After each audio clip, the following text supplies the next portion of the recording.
Dit is een podcast van Judith Kuipers in samenwerking met L1.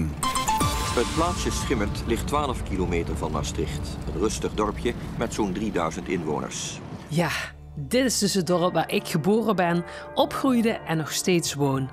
Hier werd ik in 1979 geboren. Gewoon thuis bij papa en mam op de slaapkamer. Niks aan de hand zou je zeggen. Maar 4 jaar voordat ik werd geboren, in 1975, liep dit dorp een trauma op dat vandaag de dag nog naëttert. En dat verhaal heeft mij nooit losgelaten. Ik werd er zelfs mee opgevoed. Ik was altijd doodsbang als een van de kinderen 's avonds weg was met de fiets en niet thuis was op het afgesproken tijdstip.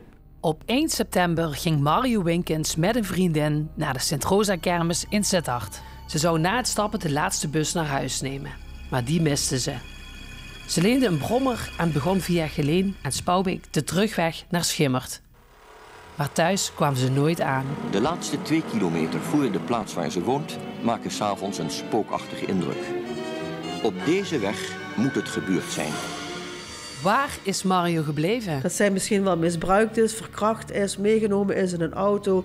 En dat zij, bij wijze van spreken, in stukken gezaagd is. Onmiddellijk wordt begonnen met een zoekactie in de omgeving van Spouwbeek. Ja, ik weet de daders. Ik ken al bij de daders. Wat ik verloren heb, het loslaten, weet ik ook.